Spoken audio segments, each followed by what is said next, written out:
ideal goal in the next 5 years is to have 3 pieces of equipment staffed 24 hours a day, an engine, a ladder, or 2 engines and a ladder, and an on-duty battalion chief.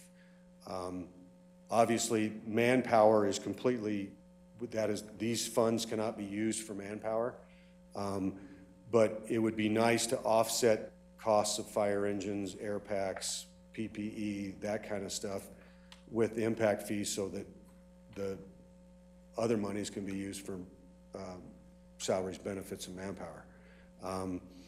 We don't have any new stations slated online yet. There's a huge development going in off Highway 49 where they're talking about 38,000 residents. With 38,000 residents in a commercial stuff, that's going to necessitate building a couple fire stations. You know, you guys have got 37 booming with building new structures, and I'm sure that we're going to have to address in the very near future putting another fire station somewhere here, either on the other side of 76 where there's a planned development, I think, or on 37 here. So the goals that I'm reaching for and striving for is to have 3 staffed units, 24 hours a day, plus an on-duty battalion chief. Then depending on what happens fire prevention wise, whether Safe Built's still in the picture or if entities decide they don't want to go with them, it's going to necessitate having a fire marshal and someone to run the Fire Prevention Bureau if we're going to be tasked with being the main code enforcement for either this town or the town of Hudson.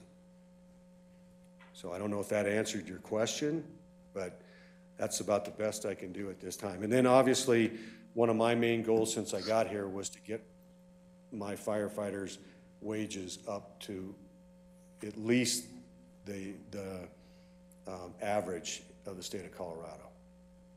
And we've done that with this year. So that's one of the things I can check off. So.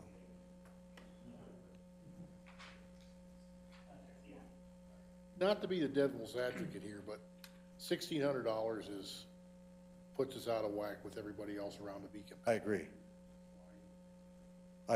And I would not be in favor of charging that. That's why I got authority from my board to negotiate.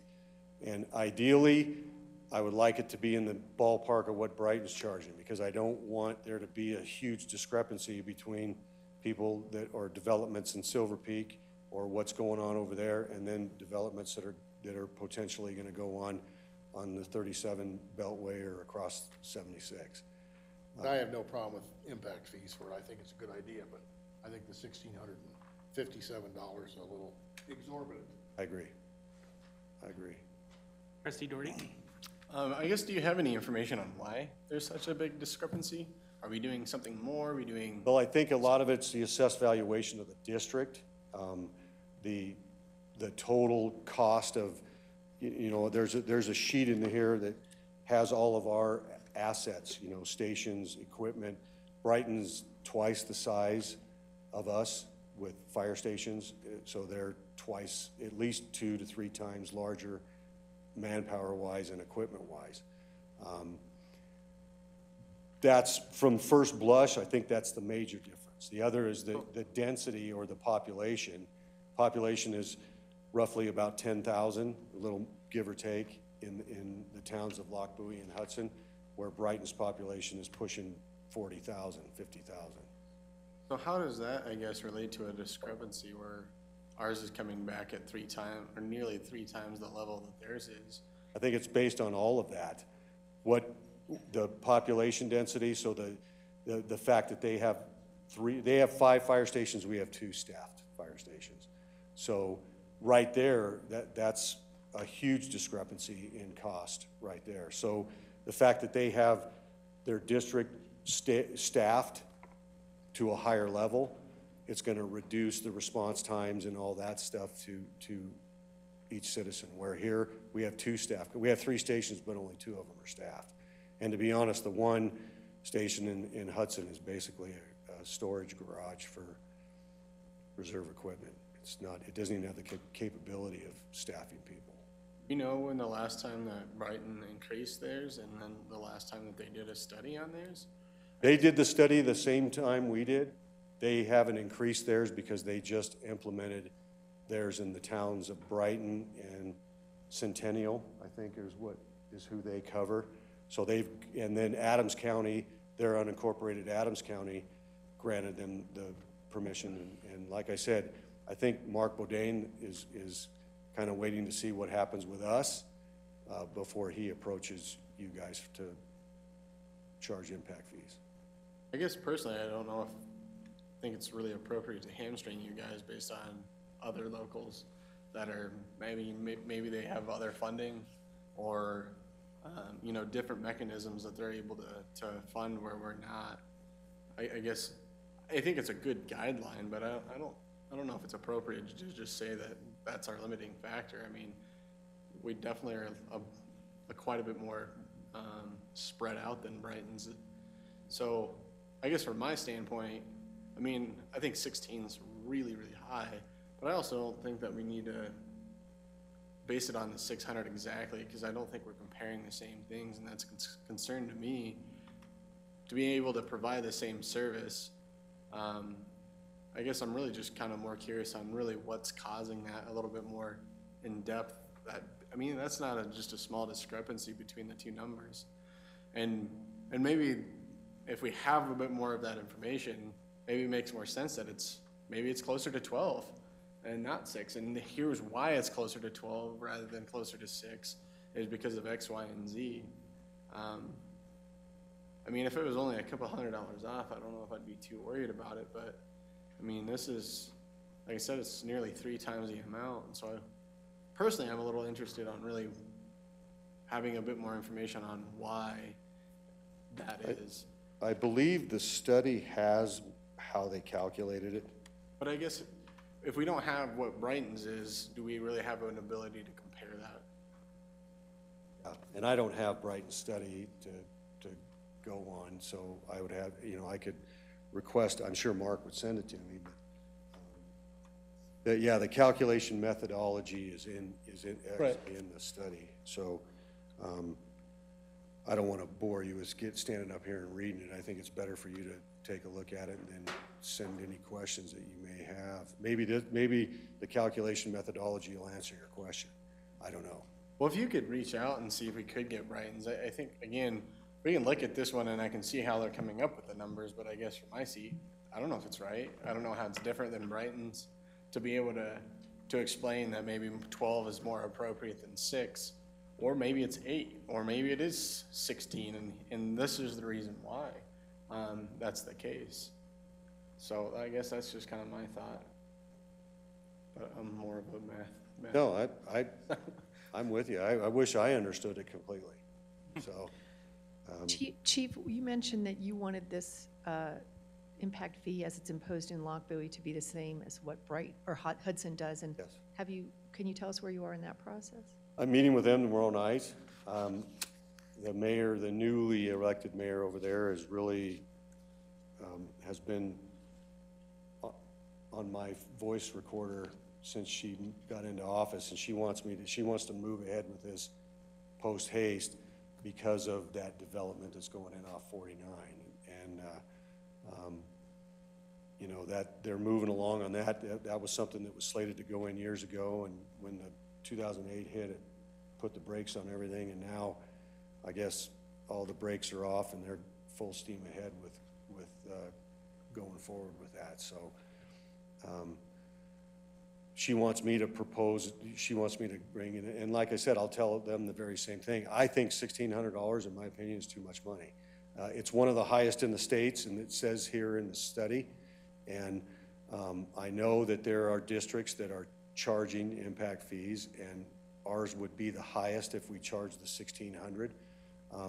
I want to be more in line with Brighton, not because I want to make it, I want the citizens or the potential developers, I don't want to chase anybody away by having, if someone's going to build 100 homes at $1,600 a pop, that's a pretty significant hit. You know, where if it can be more in line with what everybody around us is charging, then I think it's not as bitter a pill to swallow. So I'm not saying that it'll end up at $637 or whatever Brighton's is, because, you know, our mill levy is lower than Brighton's, so you have to take that into consideration as well. So I think that there's a lot of variable factors in there, and the calculation methodology is in here. To be 100% honest, I don't know why there's a huge discrepancy between us and Brighton, other than Brighton's bigger, they have more population, they have more equipment, they have more fire stations, and all that is a huge hit to is a huge hit to a budget. So the assessed valuation of Brighton's fire district is considerably more than the assessed valuation of Hudson's. Yes, I'm curious about our ability to, it seems like when you've talked about impact fees with us before, you've said they have to be based on a study. I'm curious about our ability to float down from the number that the study is supporting. I have the authority to float down, I can't float up. There needs to be a rational relationship between what the need is and what you impose as far as the impact. As long as we're not going above it, we're probably Yeah. fine. And then their recommendation is you do these studies every 5 years. And seeing as the growth is bordering on explosive for both towns and the outlying areas, I think that that's a valid deal, and it may change those numbers considerably in 5 years. Or it may not. You know, I don't, like I said, I wish I had the answer to that, but I don't. I do know that with this buy-in methodology in communities where it's a little more rural, but you still need to have a certain number of engines and a certain number of stations, especially sometimes in those rural communities, location of stations, the impact fees tend to be higher in the buy-in methodology because you still have so many assets, but less people to spread the value of those assets across, right? And that might be what's happened here as between Brighton and Lochbuie, but I'm not positive.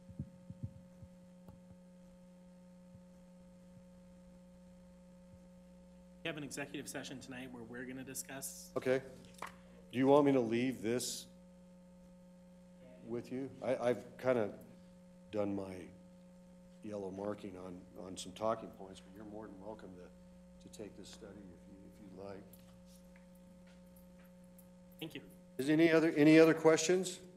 Hopefully, I apologize for my long absence, but it's been a really hectic last 6 months of last year, and we're starting off that way this year. I hope to be here, or one of us to be here every month to give you an update on what's going on, especially since we're going to be doing a lot of work over here, and I've already met with Steve. As soon as I get some preliminary drawings from the architect, I'll make an appointment, we can sit down, and it's not going to look like a spaceship or like a circus tent like it does now. It'll look like it belongs here, so.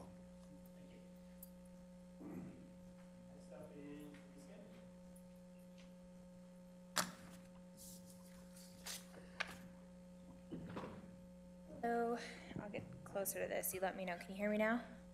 It's kind of small, so I don't want to scream at you. So the first couple things is I believe you have a letter in front of you, which is really the topic of tonight's conversation, but I want to give you a little bit of also an overview on the premise of the conversation. I believe some of you have seen in the letter, it talks about the rates, and then starting on, looks like the third page, it talks about the recycling commodity markets.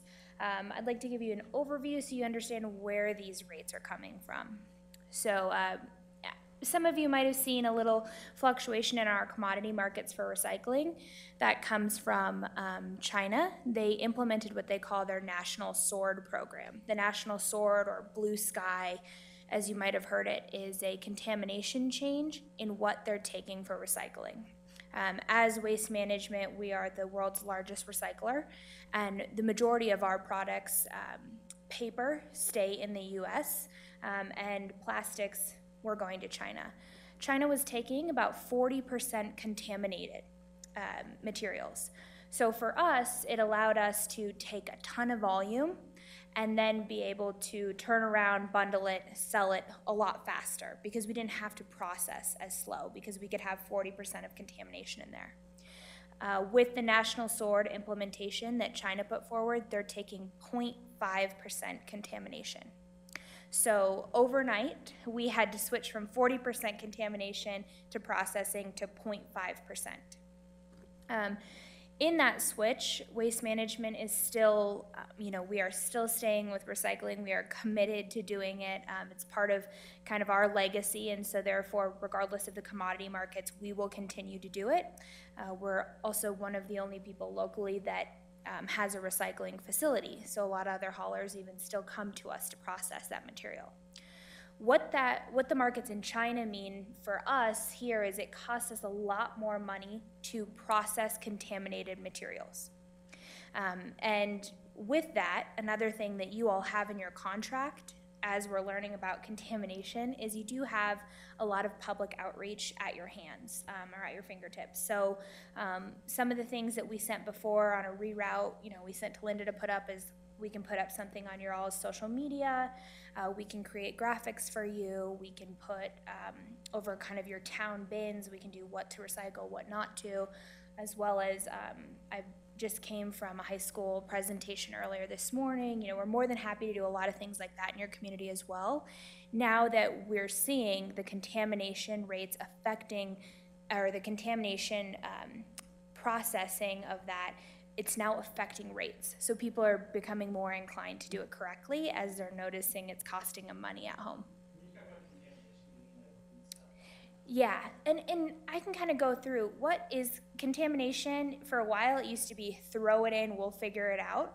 Because we had that 40% leeway, now we don't have that. So when I talk about contamination, it's as simple as a pizza box. If there's the grease on the side of the cardboard, we now have someone hand separate that from the good cardboard.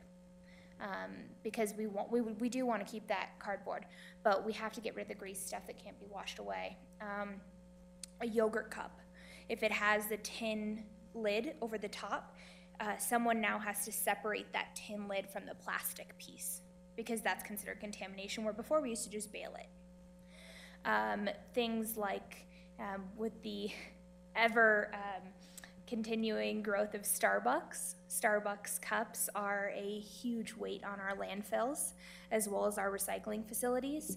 And we do not process them, but they get stuck in our stream. So they get stuck in the recycling stream, and therefore we're constantly, that's one more element to us having to weed out. What's some other contaminants? The markets have also changed in things like using a detergent, right? That thick plastic that you used to have for detergent. Now there's the growth of Tide Pods. So it changes the commodity markets for us, because a lot of people use those Tide Pods, and overnight it had to change our supply levels of that plastic number 2 is what it is. Certain things like that, obviously we're always taking aluminum, we're always going to take tin. Corrugated cardboard is liquid gold, as we call it. It's the thing that comes fast in and fast out at our facilities. We will always take that, and we find markets. That's something that sets us apart, is we will find a market. It will not go to landfill because we don't want to do it. But because of that, there is increased cost. And so to get to that point on the kind of the cost, and then, feel free to ask me any questions about recycling. And another thing you have is, if you ever are interested in doing we call it a MRF to our material facility. It's our recycling facility. It's the largest in 4 states. If you are interested in taking a tour, that's something we can arrange if you're, really want to see the technology and how fast it goes. To this portion about rates, the first one is your annual CPI. On this rate sheet, that is contractual. It's 2.7, even lower than it was last year. Last year's average was 3.4, so you're in a good range for that. That's, like I said, just contractual based on inflation. And then the second part is the recycling extraordinary. This is really what I'm here for tonight, to explain that to you. How we calculate this is on the second page. You'll notice it says lock buoy. There's a couple highlighted spots here. The top of that is your tons. So what we're able to do is we actually measure the tons coming in and out of our facility from your town specifically. So Brighton's tonnage or Hudson's or Commerce City, none of those are getting applied to you. This is just your town's tonnage. So the tons that comes in a month is 30 tons. That is incredibly low. We would love to see that number come up from your all's town. Right now, we have 1,000 homes enrolled in the recycling. That's also relatively low. We'd love to see that number come up. And then how we're able to get, those are the two highlighted spots at the top. Let me know if you have any questions. So those are the two spots at the top. Then if you jump down to our cost per ton and then the processing cost, this is your contamination and what it costs us. So it's costing us, it costs us about 3 cents more to process your contamination. But because your billable or your homes are so low, it kind of is a matrix. And that matrix takes into account, like I said, your tonnage, how many homes we stop by, and then your contamination rate as a town. And with that, we're asking for 79 cents increased on your recyclables. This is because of your contamination, the change in the market, as well as the tonnage. The more tonnage we can pick up in the town, the more we can offset that cost because we have more material to sell as a commodity. So that 30 is really low for tonnage. So we're asking for 79 cents. I know there was some confusion on the rates, so I'd love to address that. Unlike other towns that separate their recycling from their trash, you all entered into this contract with a blended rate. The reason was at the time, recycling was close to free, so it didn't really matter. And so you probably did it for billable reasons. It was just really easy to do that. But obviously now there's a price associated or a cost associated with recycling. And so it will apply to every home, the 79 cents, because once again, that is how your contract is. It's a blended rate. Now you do have a program in your town which you can opt out, but everybody pays for it.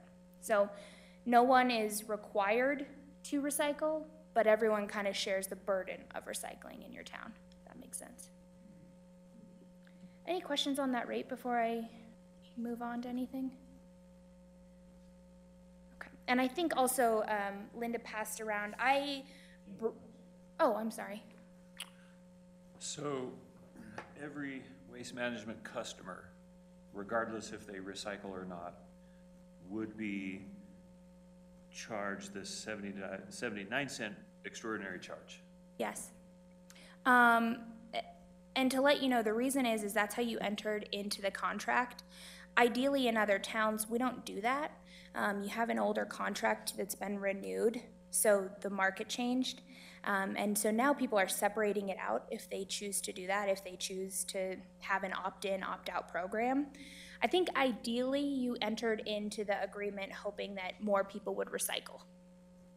That was probably the reason you did it, is that it was kind of included. Everyone got a can. And Linda, let me know if I'm wrong, but it's not an opt-in, it's an opt-out, or it's an opt-in? It's an opt-out. I think we all have an opt-out. Okay.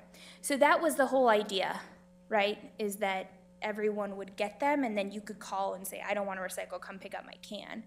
And what it does is it encourages people to recycle. And that was what the initial contract. Now, if, we were to redo this, which we can, if that's something you're open to, you want to redo your rates, we can always do that. The reason is right now, we have absolutely no idea who recycles in your town. I have tonnage that shows what we pick up, because if we go by and if they have a recycle container, we pick it up because that's how your rate is set. But we don't charge per home, so we have no idea who's recycling. So we would have to perform an audit, go to every house, see it would be a big undertaking for a 79 cents increase. Not right now. I will, absolutely.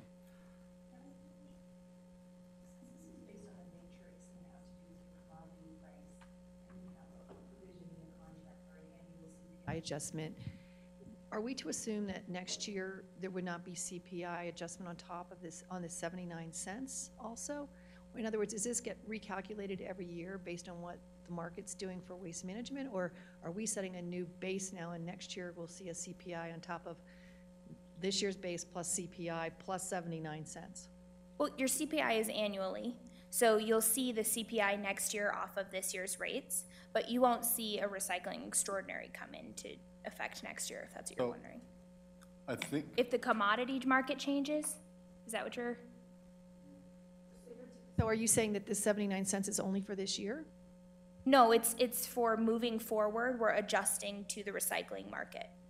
And so we're also, the reason and how we calculate this is we're not coming in asking for a large sum of money to get us to where we are. What we're trying to do right now with all of our towns that we service, so it's not just you, I could tell you about every other town around you that's getting the exact same rate increase. And the reason is because we're trying to adjust long-term to what the new markets look like. This isn't changing overnight. To be quite honest, we're taking a hit right now, but it's more important for us to stay in the recycling game than to back out.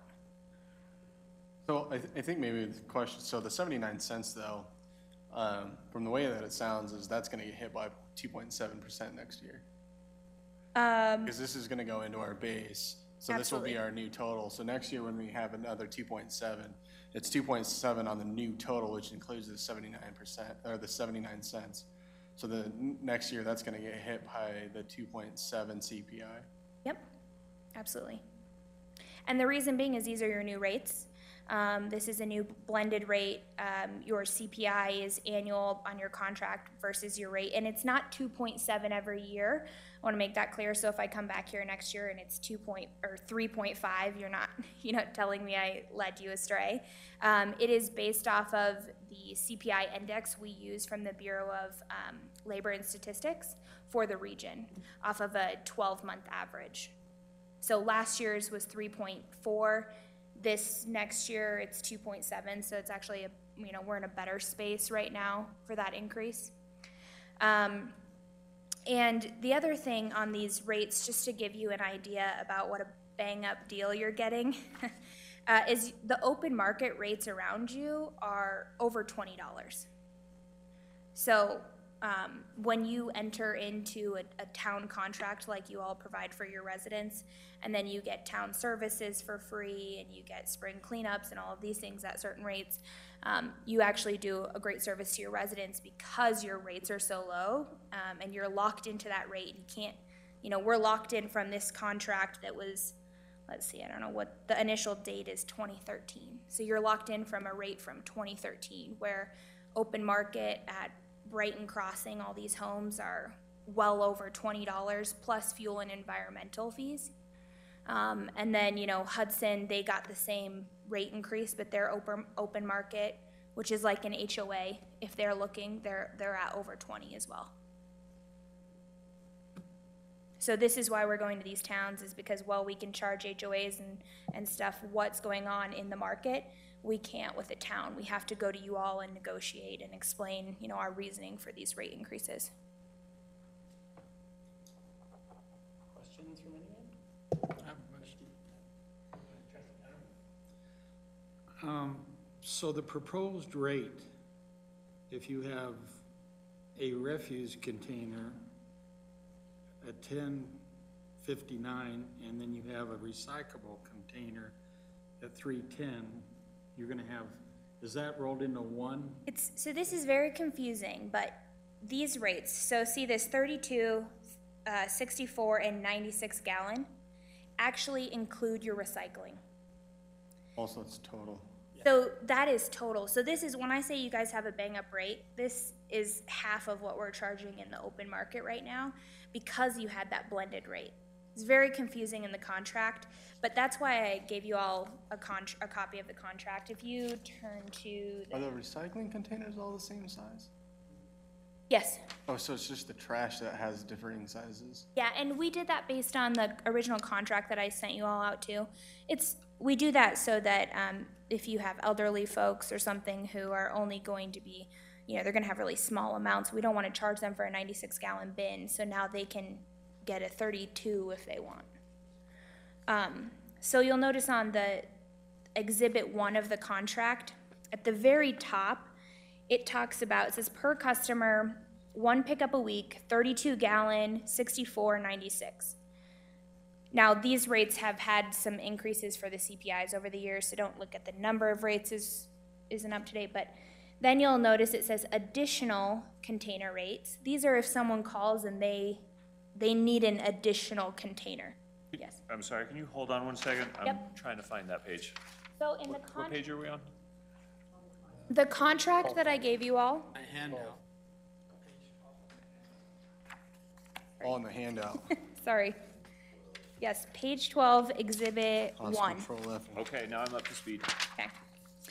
So at the very top, you'll notice that's where the pricing is, 32, 64, and 96 gallon. Then underneath it has 2 rates for additional trash or recycling. You all have right now, if someone calls and they say they have a 96 and they're producing too much trash and they would like another container, they can then ask for another container for a lower rate. Then underneath that, it says bi-weekly curbside recycling is included in the collection prices set forth above. So when we entered into this contract, we gave you recycling for free because our commodity market allowed us to. We were making money from your all's tonnage we were picking up. That is no longer the case. Now, because of increased processing and lower tonnage, we are out money on recycling. So now we have to include it. It's still in your blended rate, but it's just going to be applied instead of us having a recycling rate and a trash rate, because you have, like I said, in this original contract, you have a blended rate. So you all have been getting recycling for free, pretty much. So I guess what I'm wondering is, when our citizens see their bill this month and they see that it's gone up $3 or $4 or whatever, it's gonna be one number, is that correct, Steve, or? So it won't go up that high, but it will be, it will go up from, I looked around your town, most people have 96-gallon containers. It's gonna go from $9.54 to $10.59. Oh, okay, So it's about $1. Now, I will let you know what Waste Management, we're gonna do on our end is, we will make sure that there is a notice and also explain the commodity market, and that this is a one-time increase, not you won't see this dollar annually, this is just because of the recycling market. So, I have quite a few questions and comments. I generally actually really like the blended rate. I think it's something we should do. Oh, yeah, it's off. There we go. So, and I also get kind of where you're coming from, that we have a good rate, and I also know it's $1.05, which really isn't a lot. But if I look at it from the math side, it's an increase of 11%, which on anything is an awfully high increase, regardless of it being $1.05. But I can definitely kind of respect where you guys are coming from. But I guess maybe the question that I would ask and hope that we can get better data from you guys is more specific for the town. Something I think I asked the board a while back, and I just don't think it's data that you guys have, but I think it'd be really, really valuable to the town if you guys did have it and had a way to track it, is how the town is performing. So, I mean, you have all these numbers about, how many homes, or like how many tons and all of that, and what that means per home. But I think it'd be really good to put data in our newsletter that says, the town of Lac Bowie has a 50% contamination rate. And, it's our goal as a town to get that down this year because it's impacting all of our costs.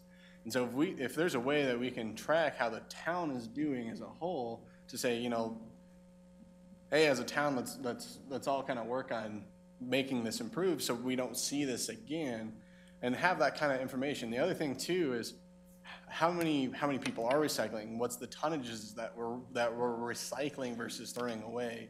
And then how much are we really throwing away? So are we doing a good job? But again, if it's 30 tons and 50% of it's contaminant, is that really that great of a job when 50 of it's contaminated and is costing you guys money? So from my side, I would like to have a lot more information that we can give to the citizens of the town on, how we're really doing and how we can improve it, kind of from a global perspective. But on the flip side too, I guess I'd kind of ask from Waste Management what you guys are doing. I mean, there's new technologies out there. I mean, you talked about fuel costs. Are they looking at going more electric or, cleaner, more fuel efficient vehicles? Things like that help the costs as well for you guys, but then also as it trickles down to the towns and the municipalities and so forth. So They're my favorite questions because we have some great answers on all these things. Can I take a bite at the couple and then you can keep asking me? Because otherwise I'll forget. Oh, that's fine. The first start is Waste Management can provide the most data that any other company can because we monitor and weigh every single truck that comes from a route, and then we divide it by the number of homes to get the exact tonnage and contamination. So when you look at this 30 tons on here, that is just recycling. So in diversion, if you're thinking about diversion, what you're diverting from the landfill, you're diverting 30 tons a month. That's not super great. So if I could give you a general idea about other towns around you and what that number is, 30 tons is relatively low. But Now, homes, real quick on that, if we're only throwing away 2 tons, it's really great. So I think we kind of need the trash tons to go along with the recycling, because if what our trash is 2 tons and our recycling is 30 tons, regardless of what other towns are doing, 30 tons to 2 tons of trash is really, really good. And I'm not saying that's what it is, but I think those two need to go together to really have a clear picture on how the town's doing. yeah, so your tons for the town in compared to what you throw in trash is very low. Okay. And I can go ahead and get you those 2 comparables, but the other difference is when we go to the landfill, we're dumping it in the landfill. We're not coming in and separate, there's no processing. We bury it with dirt, it's done. We can't incur that cost on a landfill basis. Where recycling, we're really paying attention to our tonnage. We're really separating, we're sorting, we're monitoring how many homes are picked up with each truck. So I can get you that number, but also to get back to your billable units, your homes, this is the biggest part, and why your tonnage is so low is because you don't have many people in your town opting out or opting in, whichever one it is, to recycle. So from your perspective and what Waste Management would love to help you with, if you want to get, things I've told Linda we can provide you, we can provide a newsletter, postcards, we've done all these things. When we had a reroute, we sent a reminder about things that you can and cannot recycle. All of those things we can help provide you to hopefully get more people to opt in. Because right now, your percentage of people that are, throwing trash is less or a fifth of the people that are recycling, which is pretty low, especially if they are already paying for it. I could see if they thought they had to pay for it and it was an added service. So we can work on, getting more participation. That's really something the town can. No, you have 20% participating. So you service almost 5,000 people, and you have 1,000 in the recycling program.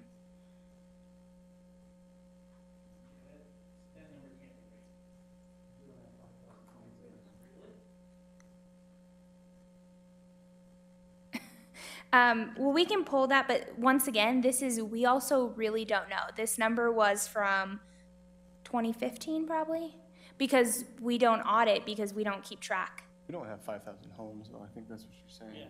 How many homes do you have? Something like 2,450 water taps. Okay. So that So then you have your town services. So you probably have, well, most of those are residential. Yeah. I'll pull that number for you, but once again, the 1,000, what we have for the 1,000 is based off of when our drivers go through your town, what they estimate they're picking Sudden, up. we'd have a little less than 50%. Yeah, Because if we have 2,400 homes. yeah, then your tonnage is just so really low then. So we should try to get more people to participate in recycling, whether that's, like I said, an e-newsletter, a mailer, a postcard. We can provide all that for free. So you should take advantage of that, and we'd be more than happy. Or if you have an Earth Day, you know, something like that, we can try to encourage people to recycle. As Trustee Doherty has the floor, but if I could interject real quick for a point of information. The recycling material that's contaminated, the greasy pizza box or the milk in the carton or the dirty yogurt cup, it gets sorted and separated out of the line. What happens to that stuff? Landfill? Goes to the landfill, yes. And as you can see too, I know you were asking about your diversion rates or what your contamination rate. It's right under residual change in that matrix. It says current percentage, prior, and then the change. So your percentage of contamination is 17.2%. What's the target? Whatever your town, each town hits their own diversion rates. But I guess you had mentioned that you guys are looking. Their rates, Because you guys were good at 40% and you're now looking for which percentage? 0.5 0.5? is what China takes. So anything over that is incurred processing cost to us. And to also, once again, how localized this is. So Commerce City, they have a 40.42% contamination rate. They had a $2.30 increase. So it was based on what's happening in their town. Now on the Western Slope, we still have dual stream, which means people clean it and separate it themselves. It ends up being really clean. They have about 10 cents. So if you try to lower your contamination rate or you bring your tonnage that we're receiving up, those two things can help lower your cost. What did you just say? What does a different town do? What does what town do? Is that a dual stream? Dual stream. Dual stream is, so back in the day, before we entered into single stream and recycling became, you know, give us every single thing you can because we can sell it, there was something called dual stream, and it's 2 bins. It's plastic and paper. And if, so they sort it themselves. So if you're sorting it, you're a lot more cognizant of what's going in your bins. So their contamination rates are incredibly low. You also can't hide a TV in there, right? It's really small, which happens all the time, so. I would imagine if we could increase the amount of recycling that you're collecting, that would lead to you getting more income from the recycling. So, you know, I think it would behoove us to be really intentional about more education of recycling.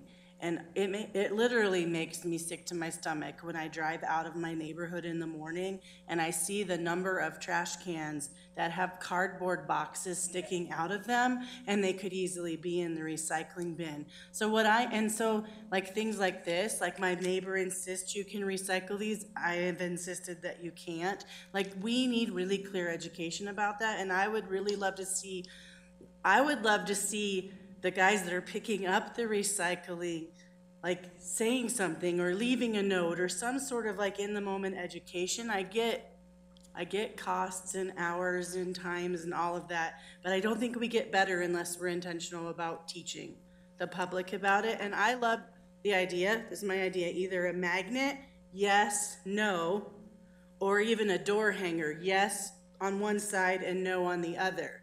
You know, things that aren't clear, because I've been looking through your website through this conversation, like my fabric softener container. Should I be rinsing it out, or is it okay if I don't? Like, I get peanut butter container, always wash mine out. I get cans, always wash them out. But, you know, things like soap or, you know, those things, do they need to be washed out? And what about plastic caps? It doesn't really say anything clearly here about plastic caps. And on the website, it doesn't really say very clearly no to these. Mm-hmm. So there are things I think you can improve on your end, and I am definitely all in for whatever materials you can give us to better educate people, I'll go knock on my neighbors' doors and say, why aren't you recycling? You're already paying for it, and our rates are cheaper than anybody else's. And we'd be happy to provide you that material. We don't like to attack Starbucks cups publicly. And the thing is, you can recycle that one. You can't recycle the hot one. The hot one has the sleeve. That is corrugated cardboard, which, like I said, is our gold. But no one takes the sleeve off the cup. The cup cannot be recycled because of the chemical that's coated that hot surface in the inside, but the lid can be recycled. So it's super complicated unless I'm giving a presentation like this to be like, there's 3 parts of a cup. And this is what stream they're in, But I'd love to, if you're interested, maybe it's a pet project of your all's to, I had said earlier, I'd love to take you to a recycling facility, and then maybe we could hold a town hall afterwards, and we could get the awareness out, and I'd be happy to, bring all kinds of different materials, fabric softener, just to answer that question. It's a yes and a no, and the reason is because I always think about it, if something was on a line and it had to be sprayed, like a yogurt cup or a cottage cheese container, or even some kinds of laundry detergent, and it'll come off, then we can recycle it. If it's some really thick, super concentrate, something that can't come off, then we have to toss it. So it's the mixed bag. Last thing, or Yeah. 2 more things. Pizza box, top of the box isn't contaminated, so tear off the top, put it in recycling, throw the bottom in trash can. Like, I'll tell my neighbors that too. And last thing, like, maybe we could come up with some sort of like, we randomly do a competition and see who recycles the most, and I don't know. It's so important. We need to recycle more. A lot of, too, what I would give you just a suggestion on, if you want to increase your participation, is because when this agreement went into place and we did cart delivery and cart removal, you've probably have people changing out those homes, right? So you've had new people come in. So because of that, if they came in and they only saw a trash container, they probably never thought, hey, I want to opt in now to recycling, right? So maybe it's just reminding people. Your numbers just, based on driving out of my neighborhood in the morning, our entire subdivision basically recycles. Your numbers just don't sound right to me, so I would be curious to. Well, once again, that's the whole problem with the blended rate, is that we don't know, though, because we rely on the town to tell us that. Because you have a blended rate, we stop and pick up every recycling bin we see. So the last number we have is this number, but it might not be correct because we don't. But that's the whole problem, is if we wanted to go and separate out these rates, then we would know exactly who we were billing for recycling, and then we could, but that's a whole process. Yeah. I think it's gonna be really critical that you inform our citizens, give them as much education as possible about what we've talked about tonight, because I'm sure a lot of them don't know what contamination consists of. And they really don't know the difference between the recycling and the rubbish and most of what we've talked about. I think it's an educational thing, and I don't think that it can wait. I think you need to do that as soon as possible. Because if people are gonna see the rates, they're gonna ask questions, and we're not gonna have answers for them. So I think it's a big educational thing for us. Yeah, and we'll include something in the bill about the rates, and then continue education. We'll make sure to get you stuff for your social media, or your website, and also, just like you said, the continued education. And we are a resource. If, you're in your town more than I am. So if there's for some reason you want to hold a town hall, or maybe you just want a couple flyers for your neighborhood, or you noticed that this city service could really use a kind of a laminated flyer above it. These are all things we'll provide to the town free of charge. And the last little thing I'd like to get back to your point on the things that we're doing. Once again, if you'd like to come see our facility, we put over $2 million into a new optical sorter.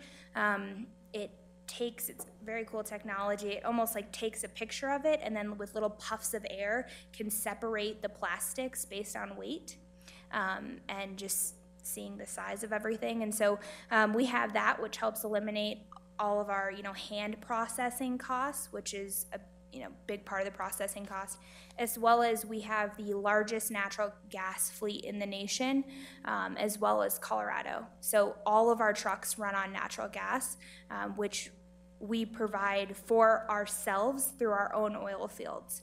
So we're actually very proud of that. So all of our all of our trucks get fueled through their own pipeline at a transfer station. So you won't see Waste Management trucks at ConocoPhillips fueling up and doing wear and tear on any of those gas lines either. We do it all ourselves from our own facilities.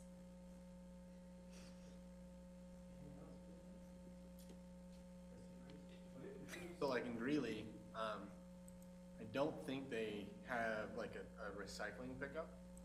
They have a recycling place that people can go drop off their recycling, and it's sorted at that point, so you put whatever in certain locations and so forth, and then the trash is really what's picked up on a weekly basis.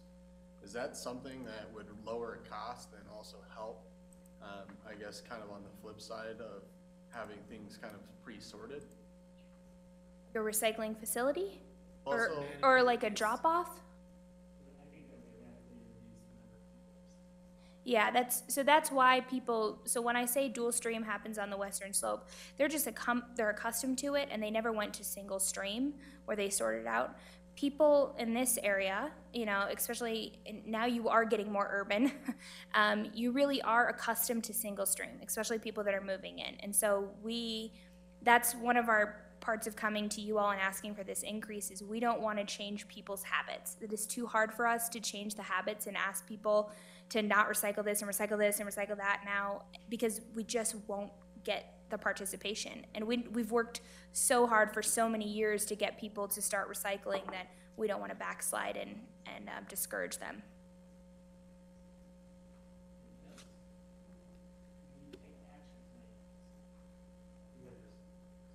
Discussion tonight with an action at your next meeting. Thank you very much for your presentation. I think that was a lot of good information for everyone. Yeah, thank you. And like I said, feel free to, I know most of you or all of you now have my card. Use this as a resource. We have a full communications team that can provide you any of the materials that you're looking for. We're more than happy to do tours at not only our recycling facility, but if you're interested in the Dad's landfill, it's really cool. Also we could show you kind of the trucks that tour your town. So, thank you.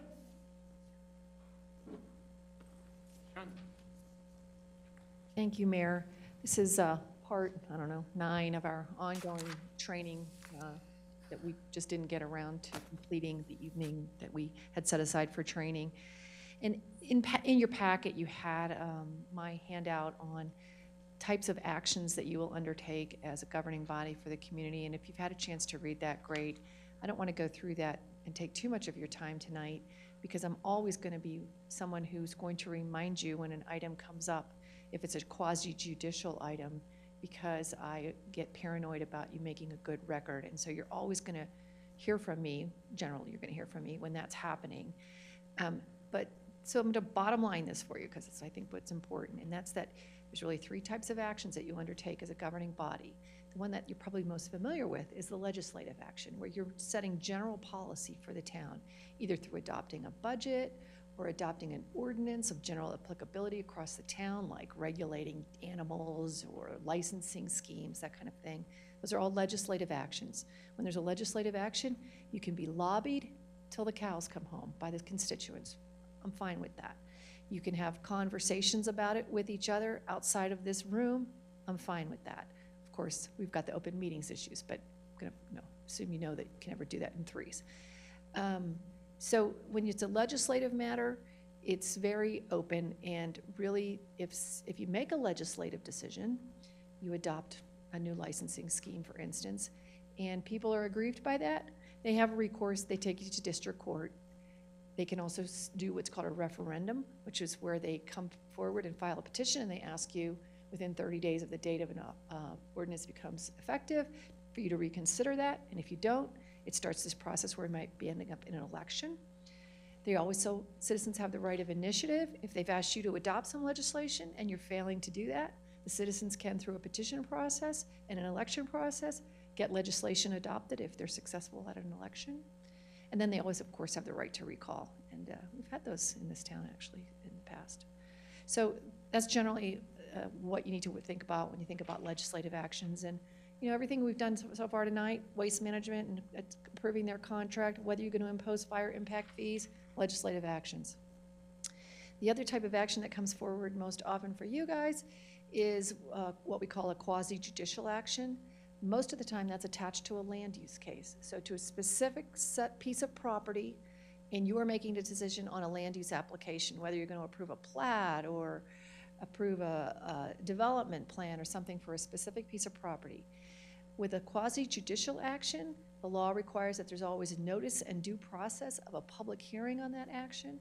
So we'll always be posting advance notice, usually on the property, and often publishing notice of the hearing on the property. The mayor will open up a public hearing, and you'll be listening to testimony at a public hearing. The difference between a legislative and a quasi-judicial action is that you, in a quasi-judicial action, it's kind of obvious by the name, are acting as a judge. So if you have a case before a judge, the judge doesn't get to go out and do his own research before the trial. The judge makes a decision based on all the evidence that's presented to him at the trial, and only the evidence presented to him at the trial. And it would be completely inappropriate for a judge to go out and try to research what happened on his own outside of that trial. And so with quasi-judicial actions, you can't talk to the developers in advance. You need to limit your decision-making to what happens here. When there's a quasi-judicial matter before you, you're going to hear facts in the form of evidence from the applicant, usually, as well as if there's opposition to the application from whoever's in opposition, they'll come up and testify to you.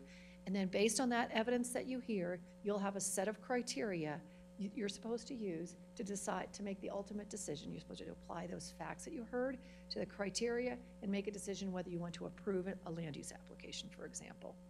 And that's it. If there's somebody aggrieved of your decision, when it's a quasi-judicial decision, they have a different judicial process that they can follow to appeal that, but the right of referendum is not applicable, the right of initiative is not applicable. Recall's always applicable, I can always do that. But what they really do is they take that matter up to the district court. And when the district court reviews your decision-making, all they care about is what the record is. In other words, they're gonna have the recording of the trial, if you will, or the hearing, the public hearing that we held. And the court's only gonna be looking at that record in deciding whether or not you acted arbitrarily and capriciously. So it's a very, very deferential standard to your decision-making and with quasi-judicial matters, as long as you've made a good record. The last type of action that you have really comes up very, very rarely in a form of government that we have. But in a strong mayor form of government, they take a lot of executive actions where it's sort of administrative actions that they take. We don't have a strong mayor form of government. We have a town board, city manager form of government. Most of the executive or administrative actions here are performed by our town administrator. So a little bit of a less of an issue for you guys. But that in a nutshell are the three types of actions that you are always taking. And if you're not sure, just ask me, because it is funny, right? So some annexations, for instance, which have to do with specific pieces of property, unfortunately, there's case law that says that's legislative. Actually, it's fortunate for us.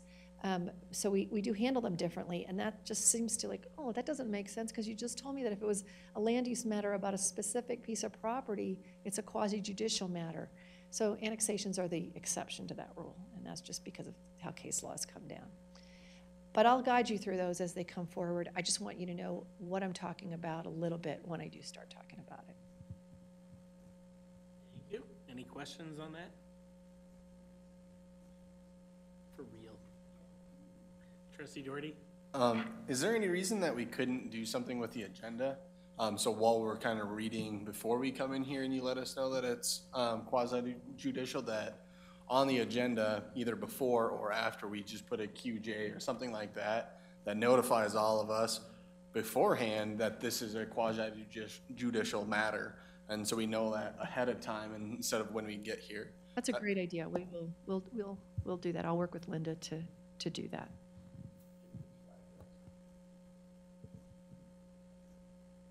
Okay, we'll move on to our action items. First action item is Resolution 2019-3. I think this is Clerk Blackston. Okay, so, obviously y'all know that we have a Colorado Opens Records request. So all records of the municipality are open for public inspection unless there's an exception, which we have some of those, there are some like some personnel stuff. But they had some changes in the law recently in regards to open records, and one of those is in the format in which we have those records. So if we have a digital format, such as an Excel spreadsheet, we have to give that as an Excel spreadsheet.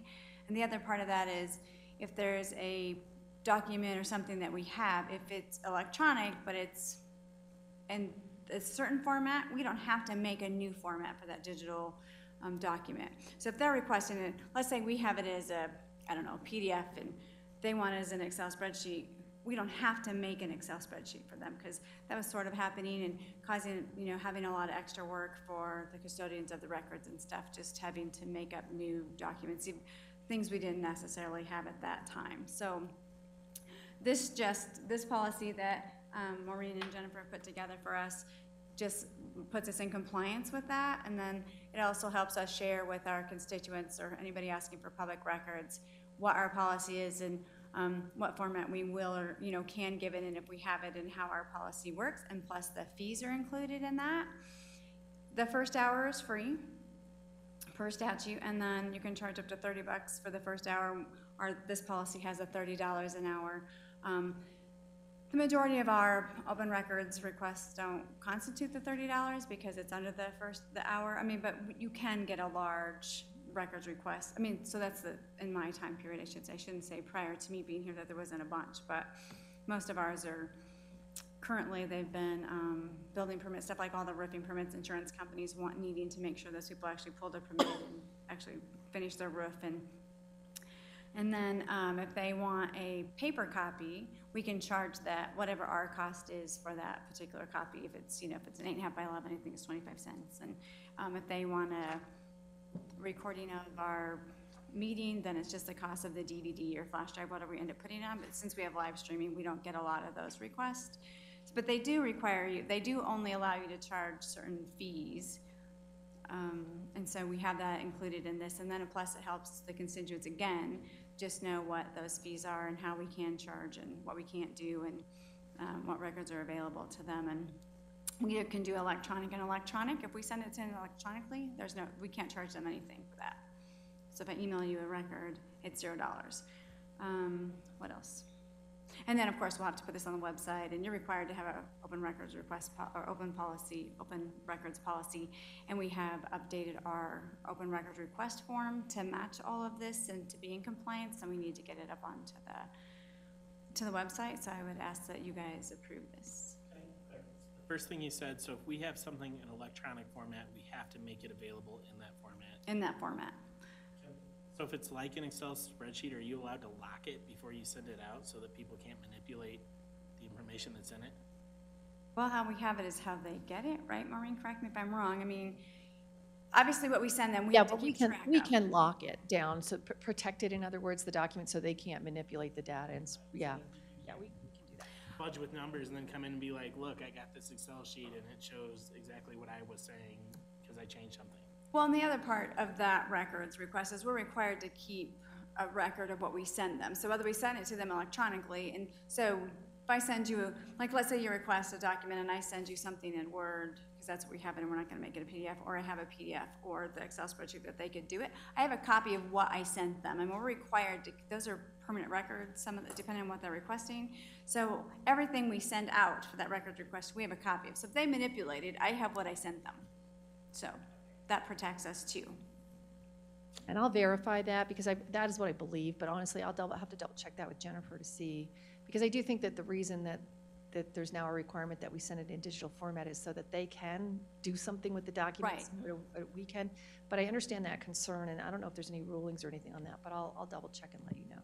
And I think that's part of the purpose of us keeping track of what we send, whether you print out everything you sent out in the email or you have a copy, but we have everything in a file that we send out.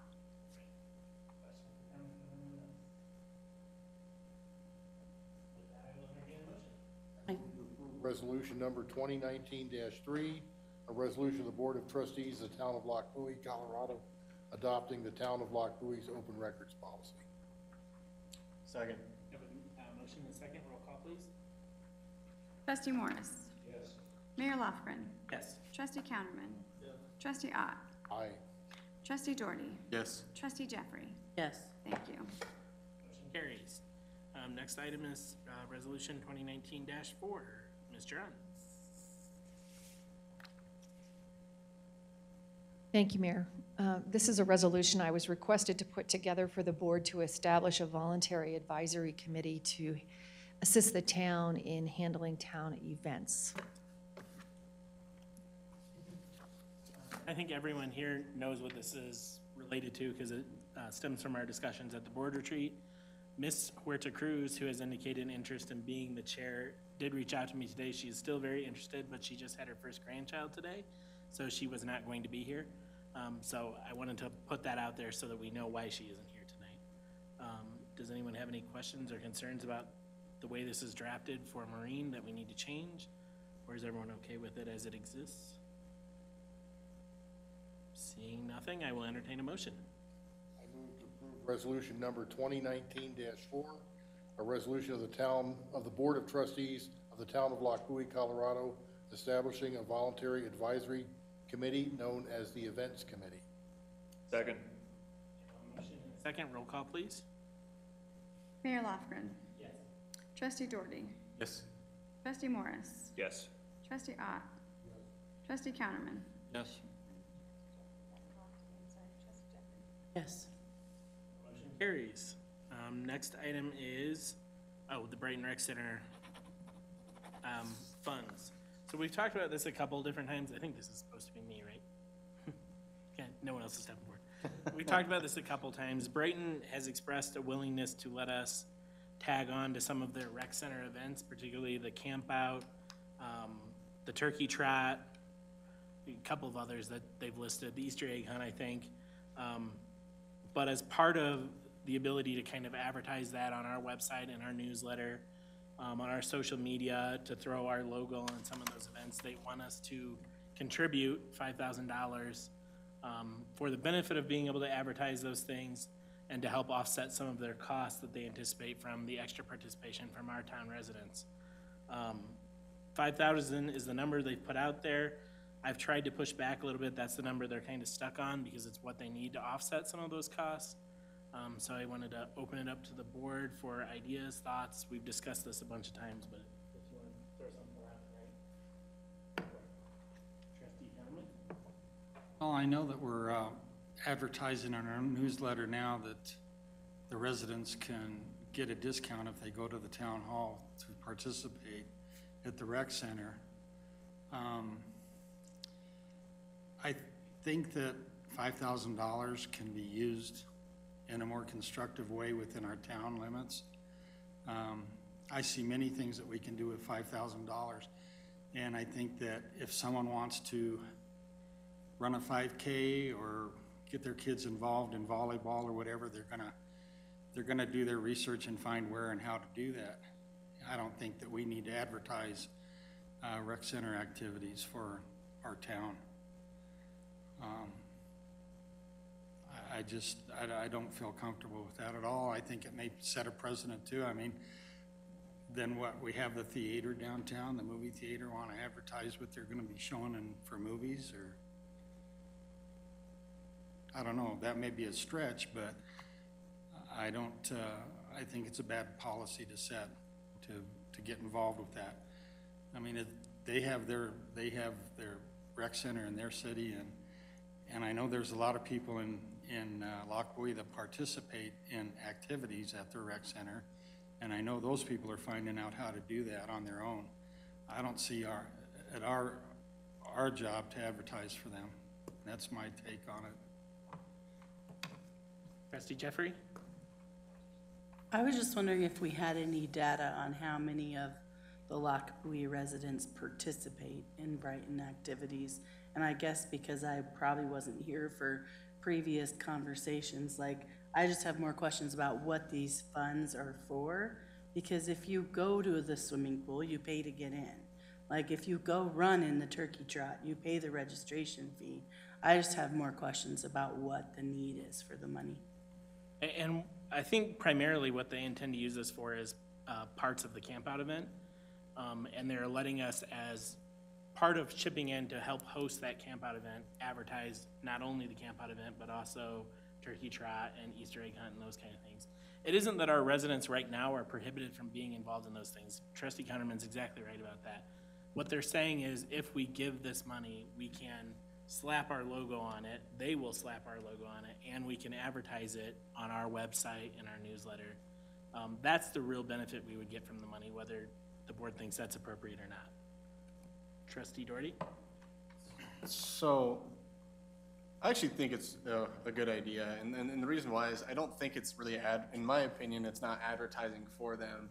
It's that the town of Lochbuie doesn't have a rec center, and this is the town of Lochbuie putting on an event for the town of Lochbuie through Brighton. And so, you brought up kind of a movie theater.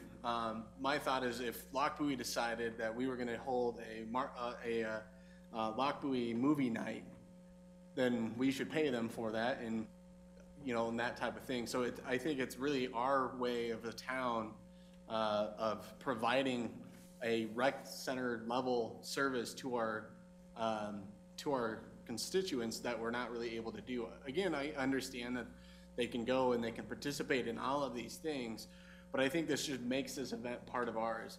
But I think the one criteria that I want to really make sure that is understood by Brighton is if we move forward with this, it can't just be that we are advertising for it as a Lochbuie sponsored event. They have to say that it's a dual sponsored event. So when they're publishing stuff, this is a Brighton and Lochbuie collaborative event. This is a Brighton and Lochbuie whatever. They have to include the fact that we gave them $5,000 for this service as well. And so I think it needs to kind of be from both ends. They can't say, hey, this is all Brighton, and we just happen to give them $5,000 on the side just so we can advertise it to ours.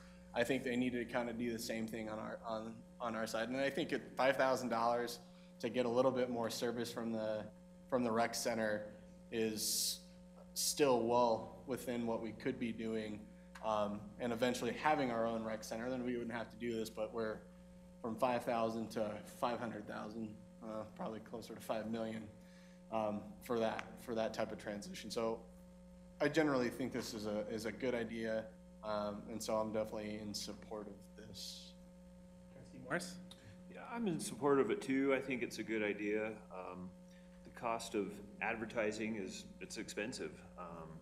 The cost of doing business is expensive, and it's a $5,000 hit, and nobody really wants to see that go, but it's a $5,000 investment into partnering up with a bigger entity for some pretty significant events throughout, and it's not just another city or another municipality's event, it is now our event with our name, our logo, our name recognition, further putting us on the map. So I'm in favor of it. Trustee Ott? I've got a couple of questions. Is this a one-time fee in perpetuity, or are they gonna come back for us every year and ask for the $5,000? And the second part of the question is, if we do participate in it, like, if we go get a letter from the town, I get local rates, resident rates for Brighton or resident rates for Fort Lupton, if I wanna join the rec center. If somebody is in Lochbuie, we participate in this, and they want to run the turkey trot or the camp out, do they get resident rates? That would be, to me, if we're going to contribute this money, our residents should get the same rates as Brighton. And again, are they going to ask us for this every year, or is this a one-time shot in perpetuity? Yeah, I would think the resident rates would be applicable to us as sponsors of the event. I haven't clarified specifically on the every year thing, but I would imagine so, because their costs are incurred every year, and I think they're gonna say to us, it's going to be a cost every year, if we want to continue to do it. Again, I wouldn't mind subsidizing it if our residents get the same rate, but I want to make sure that happens before I would vote for it. Mayor, just one comment. You would have the option every year during your budget process if you want to fund an activity like that or other activity. Maybe we could look at trying it out for a year and see how it goes and see what it does for us, and then revisit it. Trustee Jeffrey? Oh, yeah, sorry. Okay. Yeah, you need a marker too, yeah.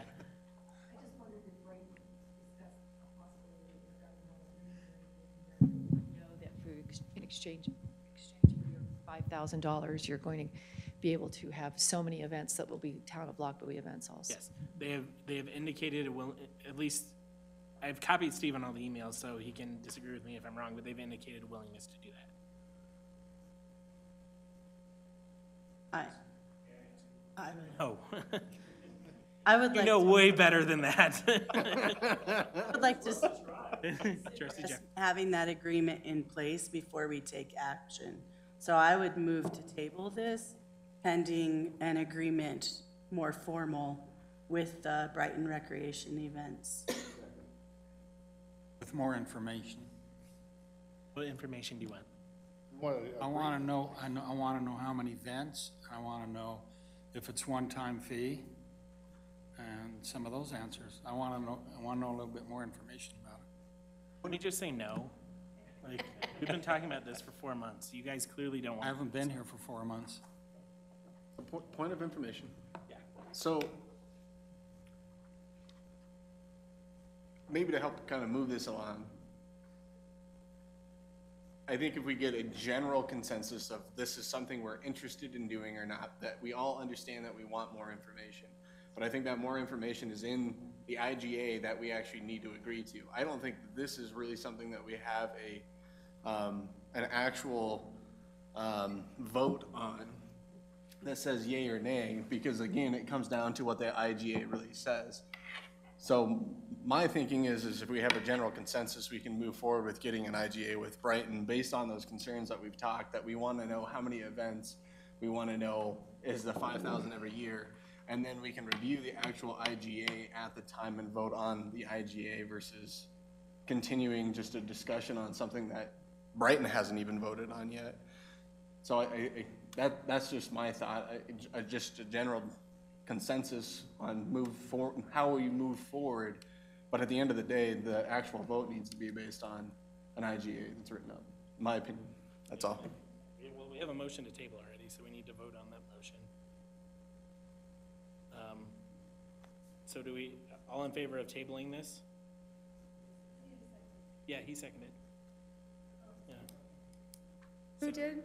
I did. Okay. All in favor of tabling, say aye. Aye. Aye. All opposed? It's tabled, so we will discuss it later, I guess. They're probably gonna kill it on their end, so. Next up is staff comments. Oh, yeah, Sam Mammoth's proclamation, you can discuss that if you want, Dave. Sam Mammoth, he's been head of the CML, director of the CML since I've been here. Does a lot for all the cities and towns. He is the executive director. He is retiring the end of this month. I wanted to get a proclamation letter signed by everybody appreciating all the stuff he's done for the cities and towns in Colorado and Lockwood in the time that he's been in that position. Okay, any questions or comments for, yep, go ahead. We don't do proclamations very often, but generally when there's a proclamation, the mayor reads the entire proclamation. Read the whole thing? Okay. Proclamation 2019-1, a proclamation of the Board of Trustees declaring February 5th, 2019 as Sam Mammoth Appreciation Day in the town of Lockwood, Colorado. Whereas Sam Mammoth has served 40 years on the staff of the Colorado Municipal League, the last 14 as the executive director, and whereas during his time as the lead lobbyist for the league, Sam was considered one of the top lobbyists at the Capitol on behalf of municipal interests, with his passion, dedication, integrity, and tenacity carrying on to his service as executive director. And whereas Sam has been recognized with numerous honors and awards for his work over the years, both within Colorado and nationally, including serving 2 terms on the prestigious board of directors of the National League of Cities. And whereas Sam has driven everywhere in Colorado, tracking hundreds of thousands of miles through every coffee shop, speed trap, sewer plant, fire station, town hall, and county road and city street imaginable. And whereas Sam has exhibited a remarkable and uncanny skill of not only remembering everyone's name, but something personal about every person he encounters. And whereas Sam seems to know everyone, and whereas Sam is a go-to source for the media, both in the state and nationally, and served as Colorado's municipality spokesman on many public policy issues facing local government. And whereas Sam has served as an adjunct professor at the University of Colorado Political Science Department and has helped mentor dozens of students in the field of public service. And whereas Sam has answered the town's call for assistance and has generously given his time in collaborating and advising the town. And whereas Sam is devoted to his family, including his wife Judith and his two sons Elliot and Abe. Now therefore, the Board of Trustees of the Town of Lockwood does hereby recognize February 5th, 2019 as Sam Mamet Appreciation Day in the town and call this observance to the attention of all of our citizens. So, is anyone opposed to this proclamation? You're opposed? Yeah, because it's 8 o'clock on the day we're proposing it. That seems a little. You want to make it tomorrow? Is Well, that- no, I'm thinking, it seems a little. It's 8 o'clock, and we're saying, hey, today. That's my only problem with it. Any other questions or comments from anyone? Exactly, right. Okay, I see no more questions or comments. Do I have, all in favor of supporting this proclamation, say aye. Aye. All opposed? Hearing no nays, I will sign the proclamation and we will get a copy to Mr. Mamet. I would like to have everybody sign one, and the one we take to Sam. So can we take that one to Sam, or, you know, all the board members and Steve and Linda and, I don't care. I mean, just the thought that if we all signed it, it'd be much more personal. Maybe we should do a card with it. Okay, that's fine with me. Now staff comments. Steve? Thank you, Mayor. Just a couple updates. So probably in the next 2 weeks, you'll see some additional surveying and start of installation of silt fencing along County Road 2 with probably a scheduled time frame to start moving dirt around the 1st of March. So our contractor's kind of on board to get that preliminary work started up here in the next week or two. I think in LGI and Blue Lakes filing 2, they've either applied or have been issued about 27 building permits. So they're actively starting their construction up there. And we have Silver Peaks East has purchased their water. They will need to go through the process of deeding that to the town, and our town attorney reviewing their deed. And will also review their payments that they will need to make for the water delivery and augmentation storage. And we're also waiting on a cost-sharing agreement between Silver Peaks East and Walton, and that is in process. Black Buoy Center Station, their final plat has been recorded. We do have a 7-Eleven site plan resubmittal, and Century Communities has been doing their due diligence on purchase of the residential component. So those are all moving forward in some respect.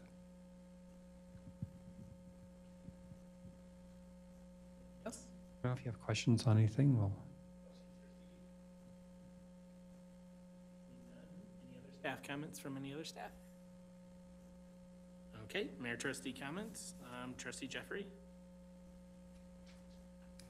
I was able last Saturday night to attend the Southeast Weld Chamber of Commerce annual banquet in dual roles, I suppose.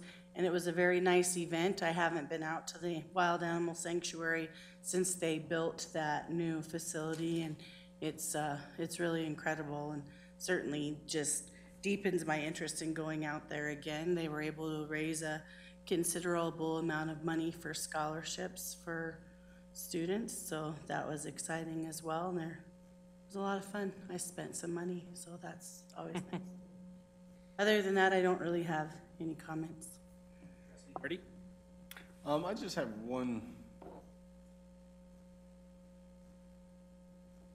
I'll just send an email. All right. Trustee App? In my role as CML, first of all, I attended the Adams County Commissioners meeting this morning, since we now have property in Adams County. There was nothing really that went on that would affect the town or our area, but at least I was over there and introduced myself to all the county commissioners, and I will be attending that every Tuesday morning at 9:30 from now on. And if there is anything going on, I will, if it's of urgent nature, I will send it to Jacob and Linda, and they can pass it on to the board. Otherwise, I'll just brief you at the next meeting. And also, the CML, few things coming up for the legislature.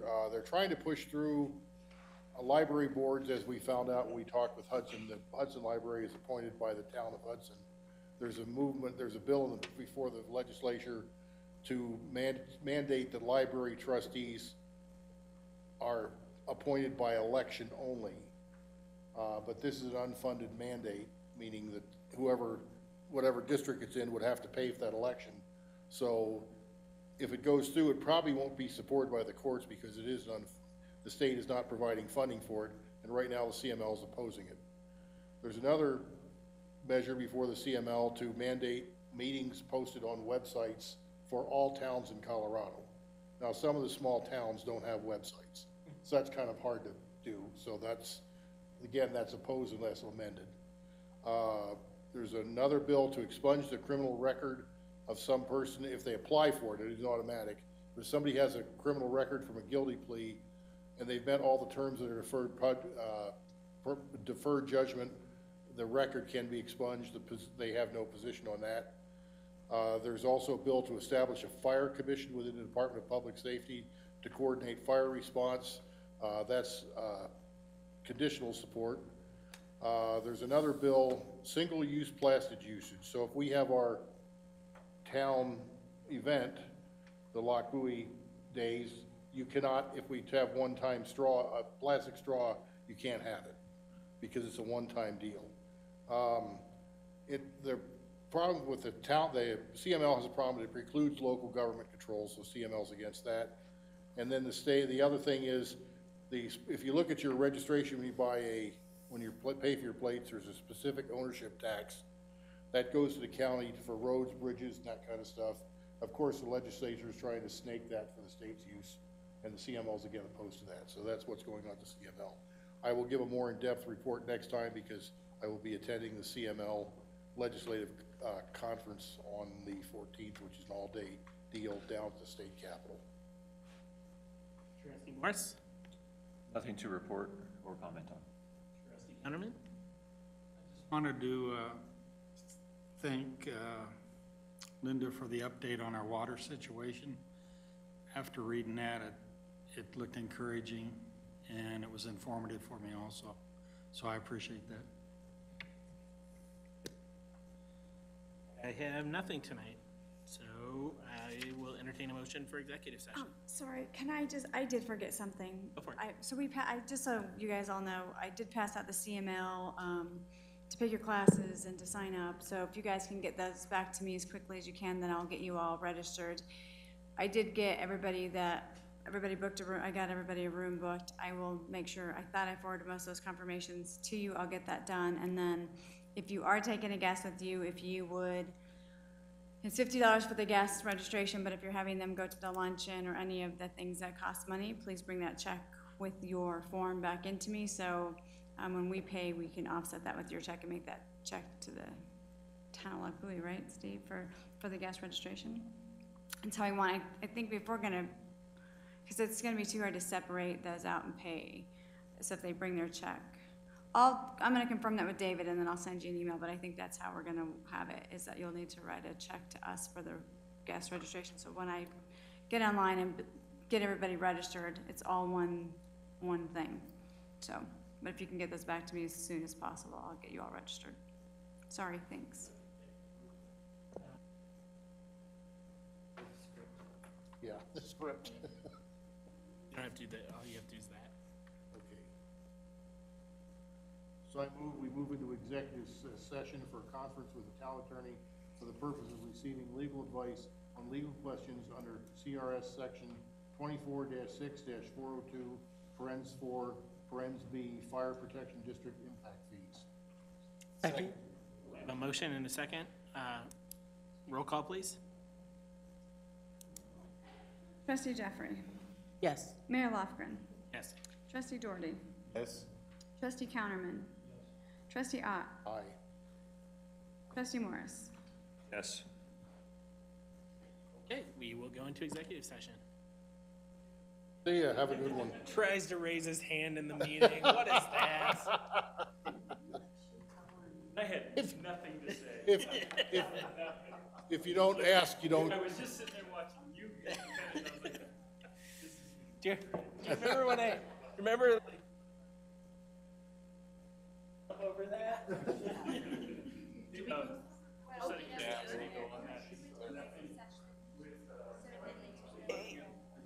Time to go to the bathroom. For events, is that what it is? Because I guess that'd be a question, so, okay, so it wouldn't be a code that would be the town's sponsors. We'd be buying it as a sponsor. Yes. Well, and if we're buying it as a sponsor, they're probably not gonna have residents. So, I would think they would do the resident rates just as they do for everything else. I would hope so. I think what they do is maybe two different things. I don't have a